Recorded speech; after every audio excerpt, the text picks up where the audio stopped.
I feel like on any given week, the sky is falling. And I started losing control of things. You're just having to light money on fire because you can't sell anything. I just broke down crying because I just couldn't handle the pressure of it. Today, I'm taking you inside my favorite game store chain in the country, Disc Replay. And I'm joined by the genius minds who own and operate the whole thing. Nick and Jesse are giving me never before seen access to the inner workings of the franchise, revealing what it takes to build a game store empire, and sharing some of the brutal business lessons they've learned along the way. Well, Nick, thank you so much for having me out to Disc Replay. I am thrilled to be here. I told you this is my favorite game store chain in America, so this is kind of a dream come true for me. But walk me through this store. I know I want to get into your journey, and you started this in 2009 with one store. You now have 13. Yep. So I want to hear about that, but first talk to me about some of the strategic decisions that you've made in this space. Oh man, so this is my first store. It's crazy how the store has changed. I think we remodeled the store probably 10 times over the years.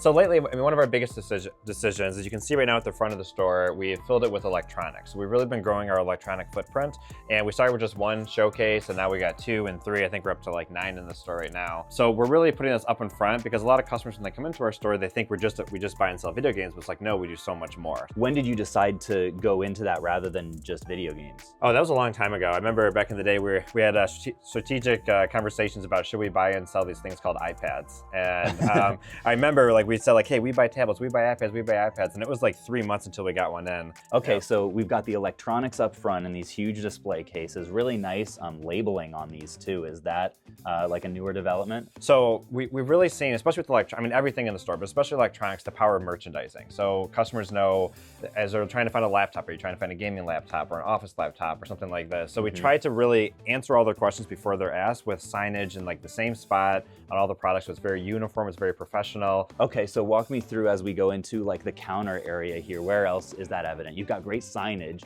I noticed, all over the place. Yes. For what you're buying, the kinds of things that you're looking for. Hey, this is where you go to buy stuff. So one of the big things with Disc Replay is our mega selection, right? We say mega selection, mega savings. So when you come into Disc Replay, every visit's a treasure hunt.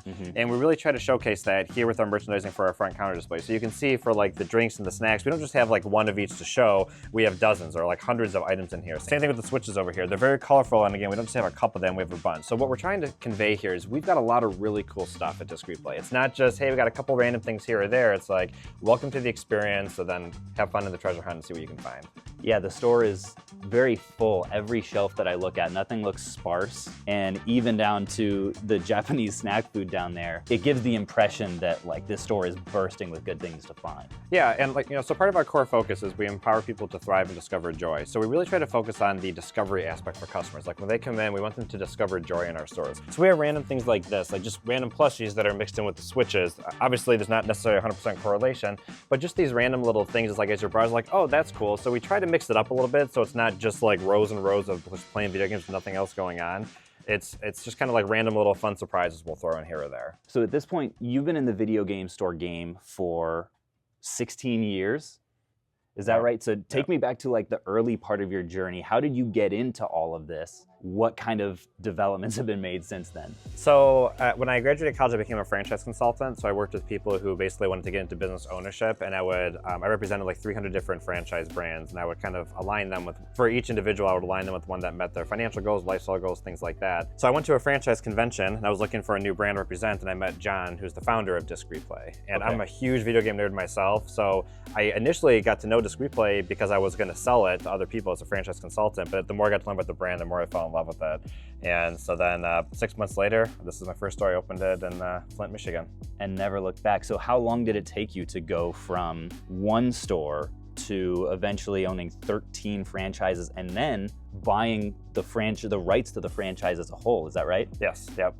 Well, that whole journey is about 15 years, from when I opened my first store until when last year we bought the brand from my business mentor, John. So yeah, it was a 15-year journey. So talk to me about like the different skills that you've had to learn going from one single location to basically a game store empire, along with other franchises that you're involved in as well? Yeah, so the biggest thing is, like when I opened up my first store, I'm like, hey, I'm a video gamer. I love video games. This should be fun. I get to play video games all day and make money doing it.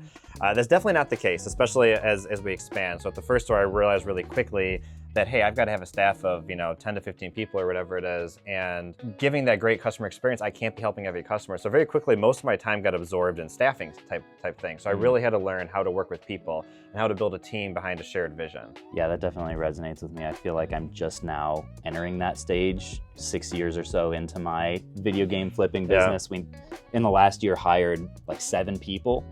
And I found my time is much better spent now transferring my skills into other people, so that eventually, if I was doing like YouTube and sourcing and intake and website stuff, if I've now got somebody who is just on intake of inventory and that's their whole thing, they can actually pretty quickly get way better than me at it. Yeah, it's a big mental shift, because a lot of people, they think, oh, I love video games, so I'm gonna love running a store. And maybe, I mean, don't get me wrong, like when I'm in the store, I look around, it brings me happiness, right? This is like my happy place. I love what we sell, I love what we do.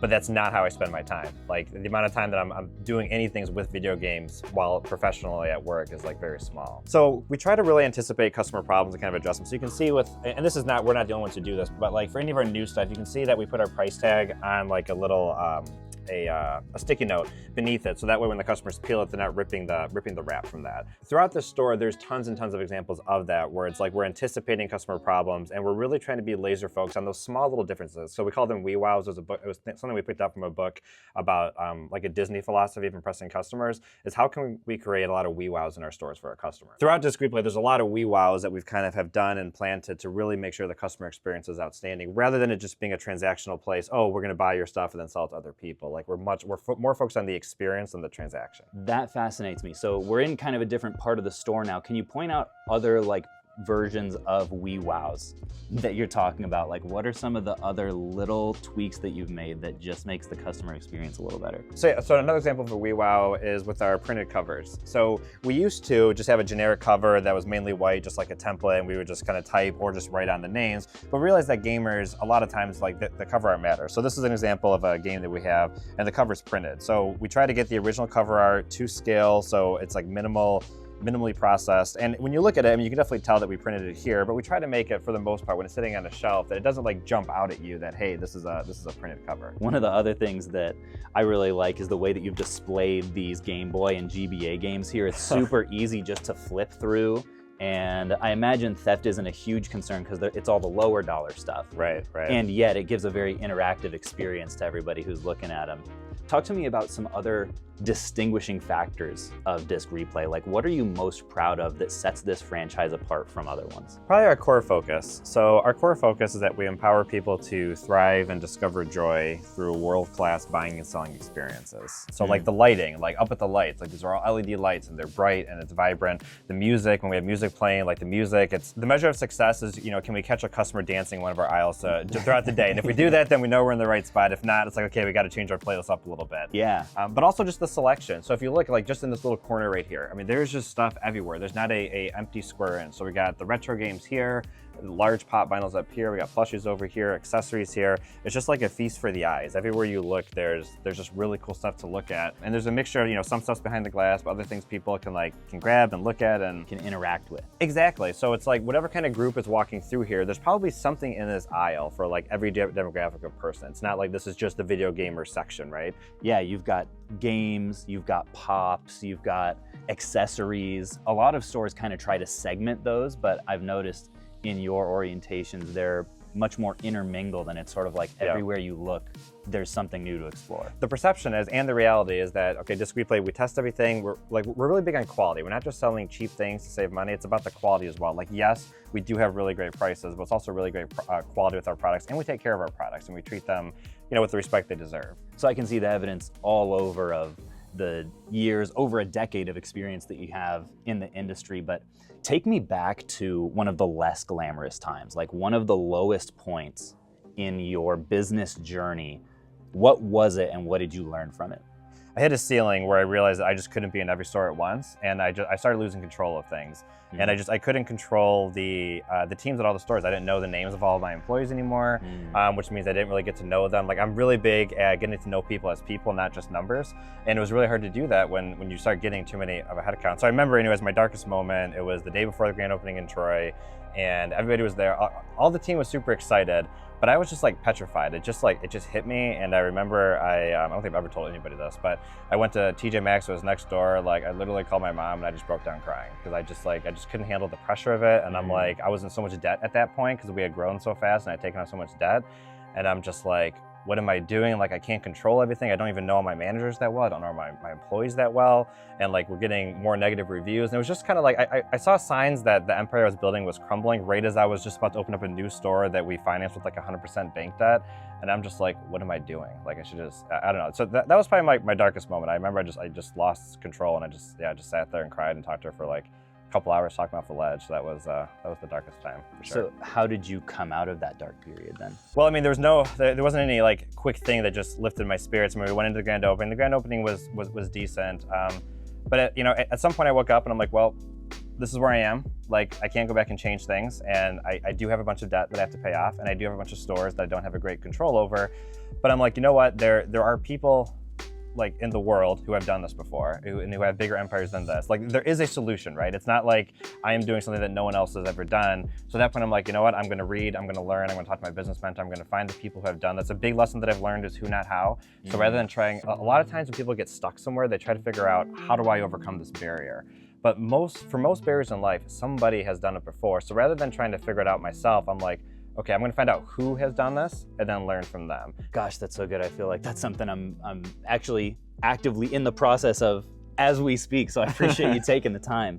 What is one thing that I love to ask to some of the most successful people I meet is, what did you have to sacrifice to get here? A lot of sleepless nights and a lot of anxiety. So for a long period of time, I was just constantly anxious. Like, pretty much like every day, every night between 9 and 9:30, I was just waiting for my phone to ring with some problem somewhere, like a credit card thing wasn't balancing, or funds were missing from the safe at night or whatever. And it was just problem after problem after problem, and sleepless nights with sleepless nights. So my health definitely kind of faltered for probably like a 3 to 5 year period as I was trying to figure things out.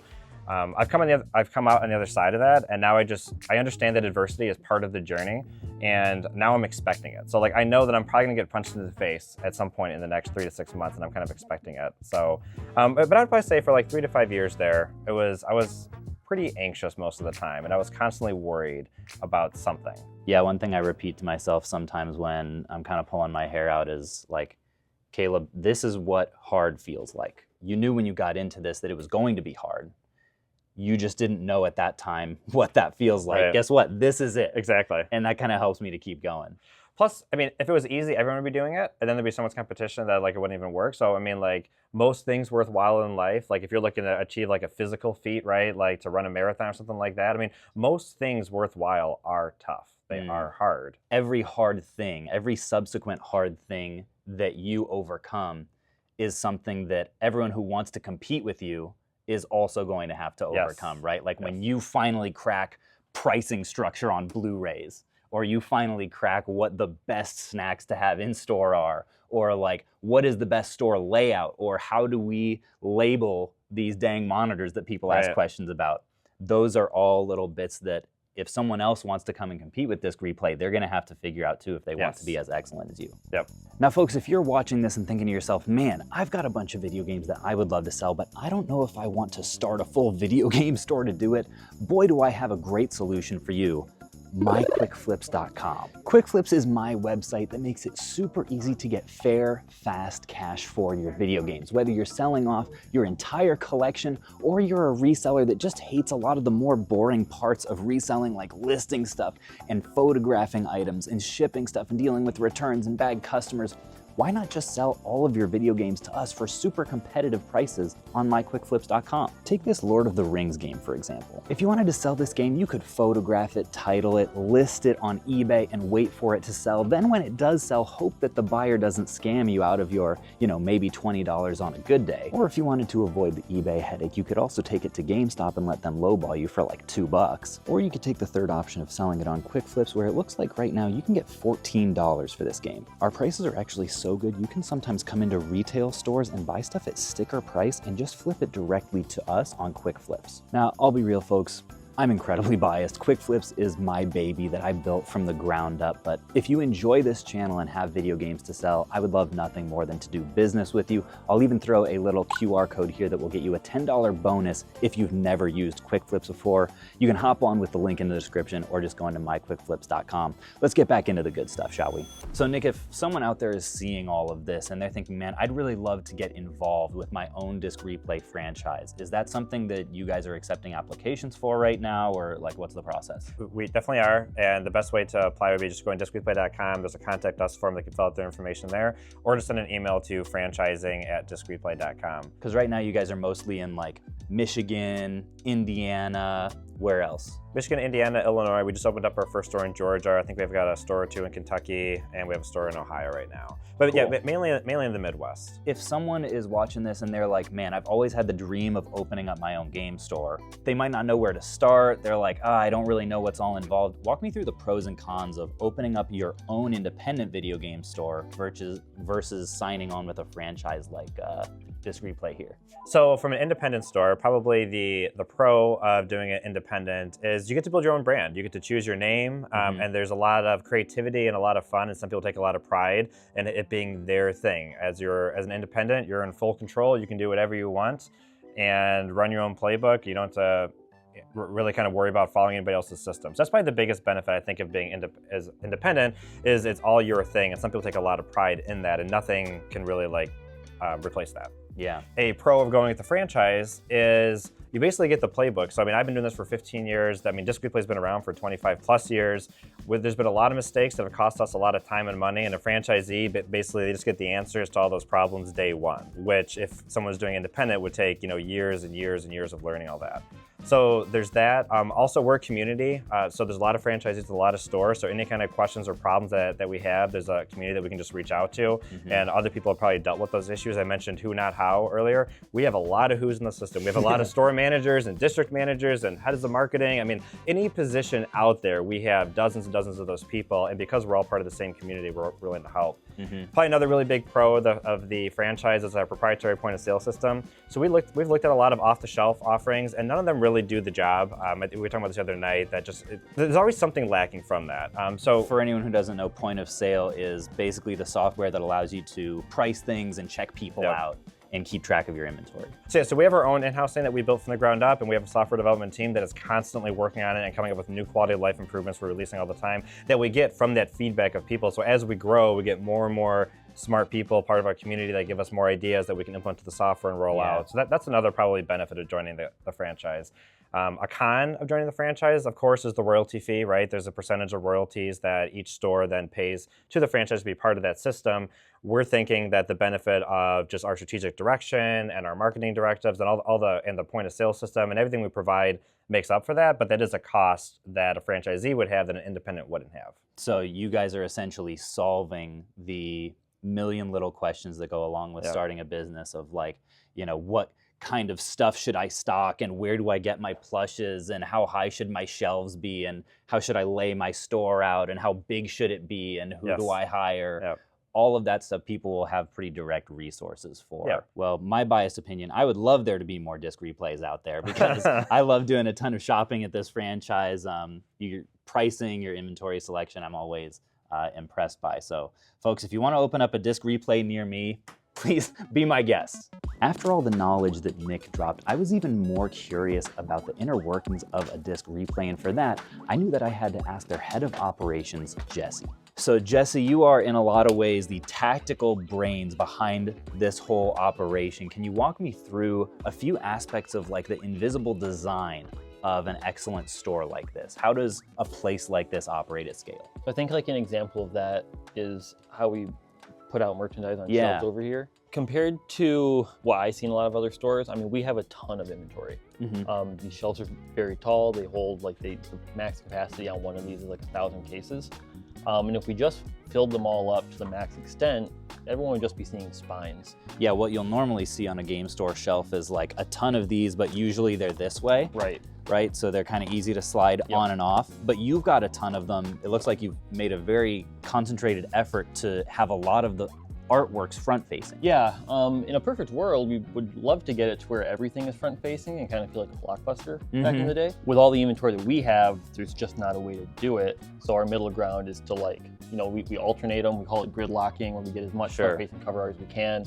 All the other spines, and we try and group those up as best as we can, like the Borderlands here. And we also find too that because these are alternating, it kind of locks them in place. You don't get any like, you know, no one knocks all of these cases over the rest of them because they're kept right in place there. Okay, super strategic. I love that. So talk to me about the signage in here. Was that your idea as well? Oh, I don't think it was really my idea. At this point, with so many years of experience, like probably anything that we're doing has had 10 people contribute to it in some way, shape, or form. So Jesse, talk to me about how you cracked the nut of pricing, because this is something that a lot of game stores struggle with. If you price stuff too low, you won't have any inventory. If you price it too high, people will be turned off and they won't come back. So how the heck do you guys manage that? So I think something that sets us apart is that we are really focused on having a very big selection. So in order to do that, we have to make sure that we are giving the best offers all the time. We need people to be able to come in, know that we're going to give them the best offer so we get that product. A factor in that, there's a lot of data that goes into it. eBay, price charting, Amazon, we look at all of those. We also have, like, all of our stores run our proprietary POS system, like we were talking about earlier. Every store that is in gives us data for what prices are working and what prices aren't working. So we get to pull it in from, I mean, we have the stores that we operate, but then within the franchise itself, like there's even more stores in different areas and all sorts of different states, and we can see, you know, does $30 for Mario All-Stars, is that working most of the time? No, and by it's not. Is it working, like, is it sitting for too long? Is it selling too fast? Is everyone out of stock because this needs to be bumped up to 28? This is refined over time with the data from dozens of locations. It's not just one location worth of like, okay, we had this game 8 months ago and it sold a little bit too quick. It's real time for a whole network of stores. Yeah, and the fact that it's like speaks like to the individual markets and it's data from those, it's not like anyone can go on price charting and see a price. Not anyone can get all the data from all of our locations. And it's tricky too, because a lot of people assume that like price charting is the be all end all, right? And that is market price, but market price on eBay is not the same as market price locally. No. Right? Like if you put Mario Kart Wii at $30, you'll never have it in stock. Right. Because it'll sell too fast. So you gotta have your own data to be able to price stuff well. So when somebody comes to you and asks for business advice, hey, I'm about to open a store, what advice do you have for me? What do you tell them? The answer to this probably changes every year. Okay. As I learn more and more. Right now, my advice to someone would be, don't try and do it alone. If you're going to go into a business, get a partner that plays to your weaknesses. You can play like your strengths off of them. If you go into something like this alone, I mean, there's just too much. Like being open 7 days a week, 364 days a year. Like at some point, you're gonna need a break with all the staffing, all the inventory, everything that goes into it. You're gonna burn out. And to have someone that you are like solidly like linked up with, like not just like an employee that you can really rely on, but someone who is like has skin in the game as much as you do, is right there side by side. So Jesse, as a business operator, what would you say is the biggest threat to the video game store business model in the next 10 years or so? Yeah, so I think the common answer is like things going digital, right? I really don't feel that way. I think that really what we have is like an engine for being able to buy things and sell things, and that will, like right now it heavily applies to games and movies. That will shift throughout the next 10 years. Anyone who's doing a game store right now knows that like 10 years ago, they really weren't buying and selling Pokemon cards. Pokemon cards is a like pillar at this point. Right. People take their shots at action figures. Funko Pops have been big hits and are kind of on their way out now, depending on where you are. Okay. But whatever the thing is, I don't think that product lines are a risk. I think that a much bigger thing that we have to worry about is ourselves and our own focus, and not chasing everything that we think we can make 10 cents on, but really focusing on the things that we can bring into the store as a whole product line, move the needle as like a category, not chasing every shiny object. How do you know the difference between a good new category and a shiny object? Well, you gotta try it. You have to try new things. You just have to decide quickly if it's gonna be a big thing or a small thing. So you're not worried about the demise of physical media because physical media is only a part of what you guys sell, and if necessary, you could continue to adapt. You could do more toys, and you could do more Pokemon, and you could do more action figures or Blu-rays. Yeah, and to that, at one point, Disc Replay was like primarily CDs, like CDs and DVDs only. They didn't even do video games at the very beginning. Interesting. We at one point stopped doing CDs, and now we're on CDs again with vinyl record. That's really inspiring. Okay, so to flip that from looking into the future to looking into the past, when you look at your journey in this business, can you take me back to a dark time and talk about what you learned from it? There's so many dark times. Like to choose one's very, very difficult. Sure. I feel like on any given week, the sky is falling. And I've learned that every morning the sun tends to rise. So to narrow things down to one specific terrible day, I mean, I'm sure I could start crying about any example over the past few years. Yeah. But the learning lesson is that that's one day. Tomorrow will come. And there's like some way out of that situation. That being said, COVID was really difficult. Just going from because you guys are pretty much all retail, like you don't 100%. do a lot online. Yeah, exactly. And just figuring out how to like handle that pivot, or that pivot when no one knew what was going on. Like no one knew what was going on for weeks, but we still had to find ways to like operate and communicate with everybody. That's like the single hardest spot. So when you guys had to shut down your stores, I imagine you were just having to burn money, right, on rent and on like utilities, all of the costs, the fixed costs that are going into this operation. You're just having to light money on fire because you can't sell anything. How did you get to the other side of that? Well, you know, the cool thing about running so many different stores is that we got to try different ways. Okay. So some stores, they found like a curbside service method that worked for them, where no customers came in the store. They were able to do everything at the door. Other stores like built like mini stores around like a 20 square foot area, like around the door. Okay. People could come in and kind of point things like, hey, I want to get that. If we'd go fish off the shelf for them and bring it to them and do that. No kidding. There's a lot of different. Yeah, I think at that point, like every store that we had was doing something slightly different. One thing about starting a business that can be the hardest is that it can be really lonely. Yes. You know, like you're hitting those pivot points and those challenges and the new kinds of hard that you've never experienced before. And it's like, I don't know, it can feel very insular. Is that something that like if someone were to start a franchise, there's less of because there's kind of a built-in like network and community there? Yeah, there's built-in networking community. You get kind of the experience of all the different franchisees before you. Yeah, you're not on your own. And again, like we are incentivized to help you succeed, and like, we won't succeed if you don't succeed because we're all underneath the same banner at the end of the day. And I heard an interesting stat from you guys yesterday that most of the people that own a Disc Replay franchise actually don't just own one, they own multiple. Yeah, is that true. right? Yep. What was that number? Oh, it's 100%.